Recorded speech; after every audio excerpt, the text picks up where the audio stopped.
Welcome to the Something Extra podcast, where we explore the heart behind great leadership.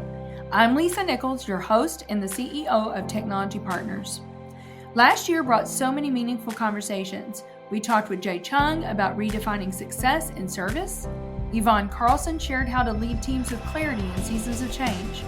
And the Commerce Bank team reminded us what it looks like to build trust in every interaction. Today, we're excited to bring you part one of our Best of 2025. These moments capture wisdom, humility, and the something extra that sets remarkable leaders apart. Let's dive in.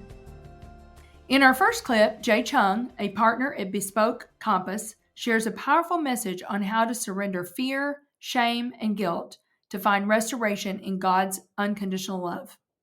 Talk about that a little bit more, Jay, because there may be people that are listening that are burned out. They don't recognize, they sometimes even admitting it to yourself, right? Mm-hmm. Can be hard because you just keep going every day, just keep doing and pushing. What would you say to that person that kind of has some angst in their spirit and just know that there's something not right? Yeah. What would you say to them?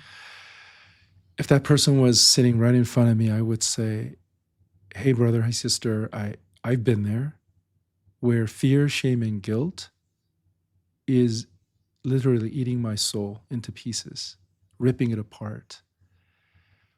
But will you surrender that fear, shame, and guilt to God, who loves you completely? Only when you invite this God into your heart completely will you be able to overcome those fear, shame, and guilt that will constantly drive you to destruction, really. Enemy comes to destroy us, right? And he's not dumb. And so he's going to use all kinds of tactics. Mm-hmm. Oh, look at you. You call yourself pastor. You call yourself this and that. You're no good. You're already tainted. You're never going to be loved by God. So as long as we buy into that lie, we're never going to get up. Woe was me is going to be basically the last verse you're going to sing. But that's not what Christ did for us on the cross. He defeated that. And so I would say it's normal, it's human to feel defeated by fear, shame, and guilt. But it is also God's will for you to hold on to the hand of God that'll rescue you from that lie and restore you to be the child of God that is forever loved, without any condition, completely loved. And your value is in the eyes of God, estimated by God. So, so that's what happened. For 3-4 months, I would pray and God would remind me again. But and know this, sometimes it takes more than one reminder, to really convince your heart. It's repeated bombardment of God's love in my heart that changed me. It wasn't my willpower. I don't think it was even me trying to be smart about it. There's no analysis that's going to get you out of that slump, that place of darkness. Only God's light, only God's hand, mercy, grace is going to save you. So cry out to that. It may take time. In this next clip, Yvonne Carlson, Chief Technology Officer at Global Media Outreach, shares how her Christian faith provides a worldview rooted in kindness, humility, and a belief in infinite possibilities, helping her stay level-headed and calm under pressure. So this is one that I really want you to dig into. Over and over, people describe you as having an unparalleled positive attitude, a joyful presence about you.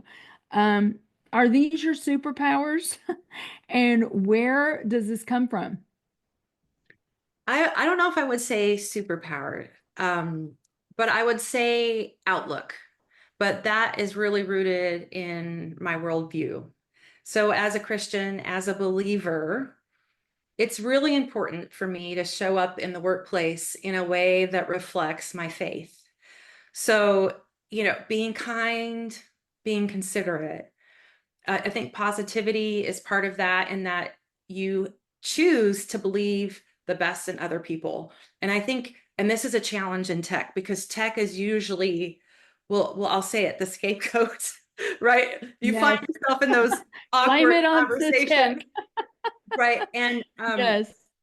giving people the benefit of the doubt and going to work every day believing in infinite possibilities. And I think as a Christian, I think God and how he's an infinite God, right? He's endless, he's boundless. Um, he's the source of my creativity and who I am. So I want to bring that into the places and the spaces that I occupy. And, am I perfect 100% of the time? Absolutely not. But what is good about that outlook is that I have a place to go back to. Mm-hmm. And then I think that hopefully, at the end of the day, it's that humility and that retrospection that we should all be doing, which links into obviously empathy. It's going for full circle, because it's not if you'll go through challenges or bumps in the road, It's when. it's when and how do you negotiate them. That's big to me. I think that's an important piece Mm-hmm. of being a technology leader. Mm-hmm. No, I could not agree more. Somebody said to me a couple of weeks ago, he said there's, and this in the dictionary or not, but he said it's the respondability, how Mm. you respond to those things, right? And the way you just describe yourself, I mean, you try to, when things don't go right, or when a system fails, or an experiment that you're doing, we talk about fail fast. You want to fail fast in tech. But when that doesn't go right, how do you show up? Are you, somebody else had said, I want to hear this one. I want to hear your perspective on this one. And it probably goes back to the kind of the same thing, Yvonne. People said that you stay calm under pressure, and as I've already said, IT, there are things that go wrong. You're sometimes pushing up against deadlines and budget constraints, so how do you stay calm under pressure? Do you have a secret sauce for this? Well, part of it is upbringing. My dad worked in the defense industry. He worked on very secretive projects, and there's a lot of what he did I have no idea. Right. But one Black thing I box. always knew about my dad is that he was level-headed, and my uncles too. I was really close to one uncle who was also a software engineer, and they approach things. It's back to that curiosity. Like, I'm not going to expect that I understand the full situation. I'm going to expect that I have a fraction of the information that I need in order to understand this, really understand this. And of course, that leans into good problem solving. So I think it was modeled for me. But then again, I think Mm-hmm. it's back to that based on my worldview, it's working out of the idea of abundance instead of scarcity, right? So we're in this very performance oriented world, and I'm not saying that I don't want to compete and show up well in that way, but I think it's important to consider that it's not just about winning, it's the manner in which you go about it. So for me, Mm-hmm. I think that it is related. I think that's Mm-hmm. interconnected. Free consultation with one of our leaders. Well, welcome back, everyone, to the Something Extra podcast with Susan. So, ladies, we've talked about this a little bit, but you guys have just built such an amazing culture at Commerce. And I think, as we've just seen from what you guys talked about with your women in leadership, it is intentional. You're very intentional in how you have built this culture. So, well, I know EDGE is the program. Is that an acronym for something? No, it's No, just, yeah, tell us it more is, about it, Beth. it is our edge. Um, so it is, let me think of how to describe it. So we have been asked it before, is it an acronym for something? And it's not. It is a consistent program that we launched internally we actually partnered with an external consulting firm, Delaney at the time. Now they're Hydrix and Struggles. They have a set core of kind of culture concepts that they will put you through and put leadership teams through. So it starts with the top, works its way down through the organization. And because they do believe culture is leader led and sustained by all. And so we put all leaders through this. It's a common language of concepts that we use, and we have woven that into everything that we do, going on 15 years now. But the base and the foundation of that is our purpose, our core values, and our guiding behaviors. So it's all a common language that we put in everything that our team members do. So from onboarding to recruitment to development to sustainability, it's all there through the whole life cycle. Yeah. Well, I was going to say, I mean, commerce is huge. I mean, you guys, I think have what, 32 billion in assets. You've got close to 5,000 employees. I mean, that's hard, right? To infiltrate culture that way. But what you just described to me, Beth, is it's the common thread through onboarding and everything. So can you guys, one of you, I don't know, Becky or Susan, kind of describe to me, because I know when I've talked to you guys in the past, like, you know, you've got the master, you get the master culture champions, and then you've got those people have champions underneath them. Can somebody kind of explain the logistics of that to me? Absolutely. So it's our culture network, really, is what it is. And I'll start by saying, when I first started at Commerce, being part of talent development, I got to attend a culture offsite, a culture retreat for our master champs and our super champs. I was not yet in that role, but I got to attend. And one of the things that struck me, Lisa, is, oh my goodness, they let us spend 8 hours today working and talking about culture. And that's when I knew this was the real deal, that Commerce understands that we take care of people. We focus on our culture, and that impacts, obviously, the team member experience. It impacts the customer experience. They can feel it, and it leads to business outcomes. I mean, that is what makes us different. So I'll kind of start from the top as a master champ. Actually, even above that, we have an EMC, so an executive management team member who kind of rotates over the years, who is playing in that role. So it's not the same person every year. They might hold that role for a couple of years, and then when it's time, they'll pass the torch to someone else to be the culture carrier for the organization. But below that, there are master champs. And this master champ role is in addition to someone's day job. So each master champ supports an executive leader. And then underneath the master champs, we have our super champs. And so these are the people who are kind of the arms and legs, into the organization to really make sure that the culture is alive, to really support a leader within a line of business, within a specific area of the bank, because we know that there is an overall commerce culture, but there are going to be some specific needs of certain departments. And so that super champ is going to be working with that leader to say, what matters most to you? How do your team members like to experience culture? And they listen and learn, and they're a partner in making that happen. So I currently play the role of master champ in talent management. And then I have a team of super champs who I work with to really spread the word and to be the culture carriers to bring that into the lives of everyone at Commerce. And Susan got to play that role too in her Commerce career. Susan, were you a master champ and a super champ at one point? Yes, I was a super champ first, and then got to be a master champ on the commercial side for almost 3 years. So, and what a great 3 years. So it's hard to pass the baton, but it's all part of the program. In this clip, Axia Women's Health CIO, Pallavi Shandak, shares the core leadership philosophy that she lives by: be first, best, or different, emphasizing the importance of bringing her best self to every new and often challenging experience. What do you believe are some of those leadership philosophies that have really helped you be successful? Because you're very successful. Oh, I'm still learning, still trying, but thank you for that.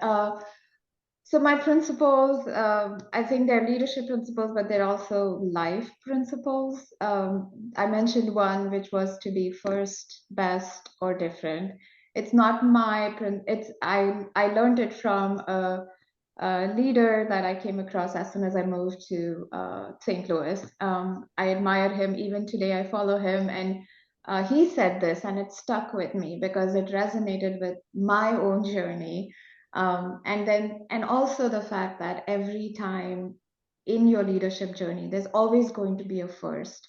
You're always, with me, I've always been either the first woman or the first engineer or the first Indian executive or the first, right? And so how do I bring my best into every first? How do I continue to, yes, I'm different. So I know that it's going to come with a lot of courage I have to show, but I also have to bring everyone along on that journey with me, and continue to be the best in every role that I have been. So that's one of my principles, is to be first, best, or different, right? Even at Siemens, when I was a hardcore electrical engineer on the factory floor, they had not worked with a woman before, a woman engineer before. So not only was I their boss, but I also was a gender they didn't know. They didn't know how to work with a woman. I remember that even the dress code was all male centric, and they had to revise the dress code when I started there. So again, so many firsts, but then it wasn't easy, it was bumpy, but then once we were able to build trust with each other, then I learned so much from them, because the folks that actually work with the machines are the ones that truly teach you so much. They know the process, they know the shop floors, they know the machines. So I'm still in touch with so many of my colleagues, and um, I learned so much, but it was a hard start in the beginning. Again, like my Bollywood journey, I was the first to be starting a dance company. I was on Fox one time, when Slumdog Millionaire became a big success. They wanted to show that as well, and so it was the first time a Bollywood dancer had been on local TV here.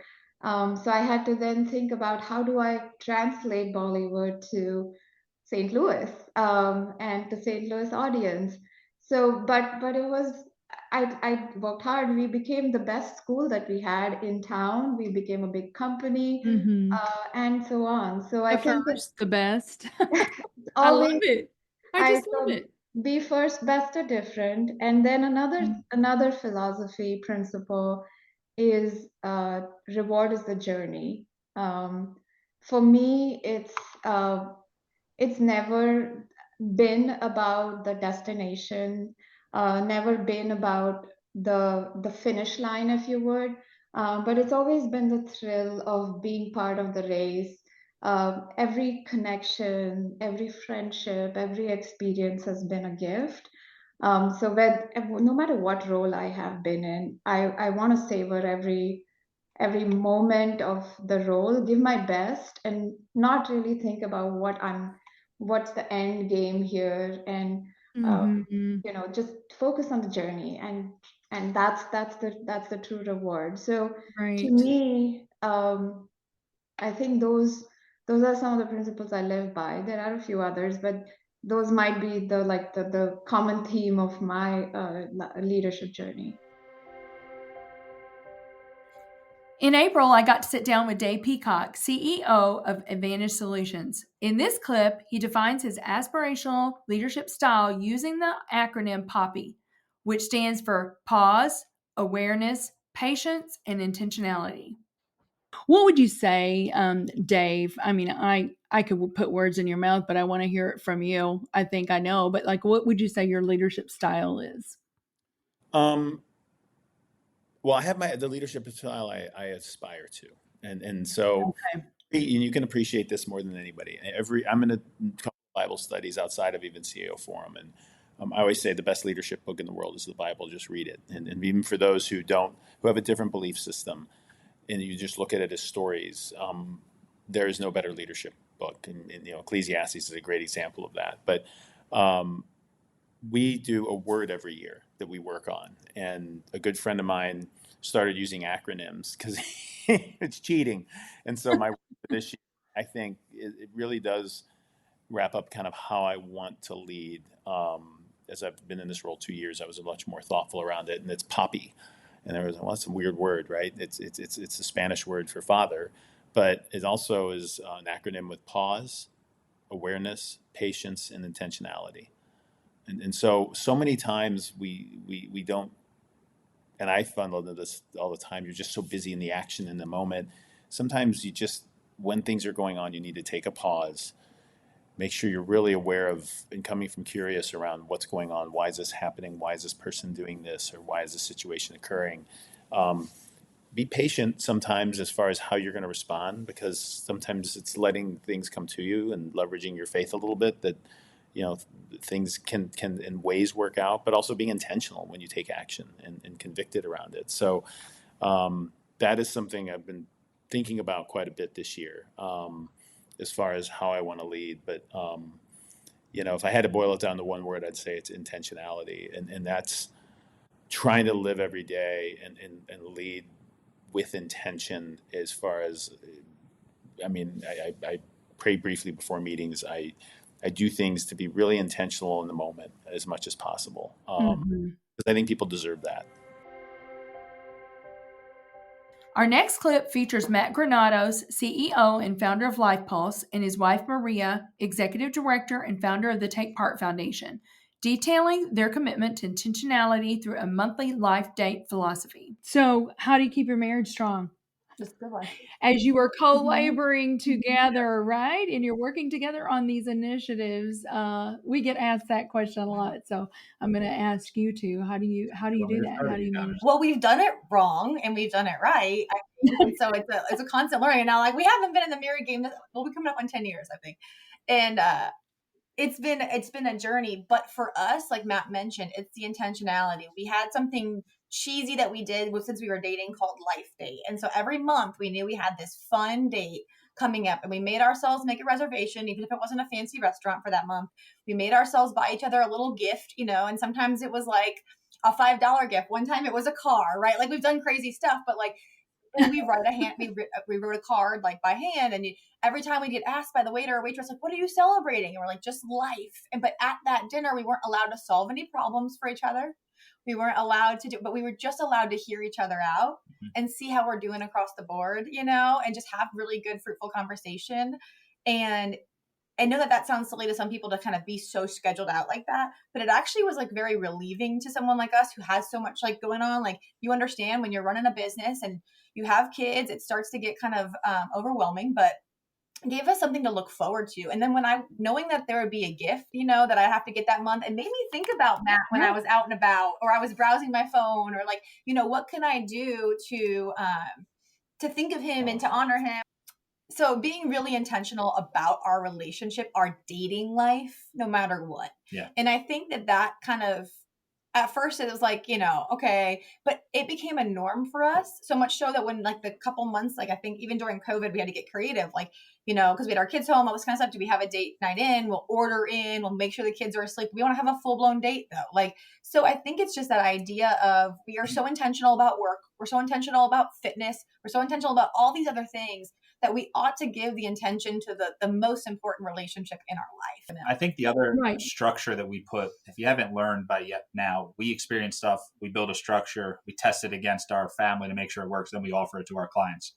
But we call this the structure of success, and it's daily action, weekly planning, monthly review, quarterly reset, annual retreat. So we do that in our business, but we also do it in our marriage. So what Maria talked about was our monthly review. That's our life plan, or our life date. But every single year we do an annual retreat. Yeah. Two of us get together and we go and plan out our year, make sure we're on the same page. Every quarter we reset our goals, both professionally and personally. Every month we meet for that life date. Every week we actually plan our weeks out together, right? Yeah. She uses her planner, I use my planner, we come together. And then every single day we have to make the intentional action of her knowing that I love her and me knowing that she loves me. Our final clip of part 1 features Dr. Kendall Brunet and Dr. Ryan Rogers sharing key leadership lessons related to humility, managing expectations, and surrounding yourself with smart people. Well, Kendall, let me ask you this one. What surprised you the most about being a leader? People expect you to have all the answers. But you're Obi-Wan Kenobi. I know. Yeah, I think really just humility is trying to have that humility and lead by example. So you've got to really show that, hey, I grew up in the same way you did. Mm-hmm. At least I do. I don't like to have be on a high horse, so to speak, and just really kind of. And I'm from the service industry, so from healthcare, I don't want to. They always call it the white coat issue, and come in, the doctor's got a white coat, and all of a sudden, patients are like, "Oh, you got to give me the answers." I don't. I'm investigating. I'm a scientist, so I'm just trying to figure out what's going on. Yeah, and so for us, I always just kind of say, well, we're gonna. Yes, I have a lot of experience. I've had a lot of water under this bridge, so maybe I can share some of that. But I kind of do it not as a dictatorial, it's just sharing. When we did this is what happened. Is it going to work when I apply it? Let's measure it. And that's kind of where we're always ticking and tacking, kind of like sailing. We're always kind of going back and forth, making adjustments. That's for me, my style has been very successful. Mm-hmm. I would say that is the truth. What about Dr. Rogers? I'll ask you this one. Is there a piece of leadership advice? It could even be from Obi-Wan over here that you have received over the years that you carry with you. Piece of leadership advice. Perseverance. Mm. Perseverance, along with, if you don't know the answer, find it. Search for it. Surround yourself with individuals who are smarter than you, and who are going places that you want to be and you want to eventually obtain. Thank you for listening to today's show. Something Extra with Lisa Nichols is a Technology Partners production. Copyright Technology Partners, Inc. 2019. For show notes or to reach Lisa, visit tpi.co/podcast. Don't forget to leave a review on Apple Podcasts, Google Play, or wherever you listen.